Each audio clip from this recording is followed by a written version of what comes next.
नमस्कार.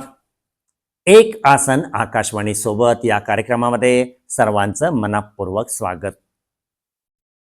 आपण आज पाठीवरील आसनाचा अभ्यास करणार आहोत. पहिलं आसन आहे सेतुबंधासन. सेतू म्हणजे पूल. पुलासारखी या आसनाचा आकृतिबंध तयार होतो म्हणून याला नाव दिलेलं आहे सेतुबंधासन. तर हे आसन आपण आता प्रत्यक्ष कृती करणार आहोत आणि कृती समजून घेऊन आपण करण्याचा प्रयत्न करूया. तुम्ही तयार आहात ना? चला आपण प्रत्यक्ष कृतीच करूया आणि ती कृती अनुभवूया.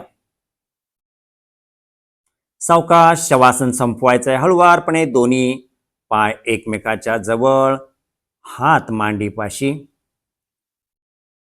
प्रत्यक्षात सेतुबंधासन आपण करूया. सावकाश दोन्ही पाय होल्ड करा. टाचा नितंबाच्या जवळ घ्या. उजव्या हाताने उजवा घोटा, डाव्या हाताने डावा घोटा पकडा.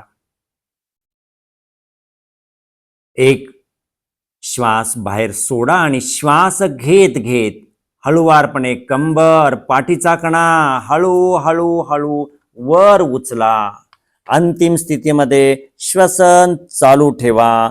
1 2 3 4 5 6 7 8 9 10. हळुवारपणे हळू हळू कंबर, नितंबाचा भाग हळूहळू जमिनीकडे. उजवा पाय सरळ, डावा पाय सरळ. विश्रांती. सेतुबंधासन मणक्याचे आजार जे आहेत ते कमी करतं. पायाची पाठीची बळकटी, लवचिकता वाढवतं. खांदे मजबूत करतं. श्वसनक्रियाही सुधारते. रक्तप्रवाह योग्य होण्यास मदतही होते. फुफ्फुसे आणि हृदय सक्षम होण्यास मदत होते.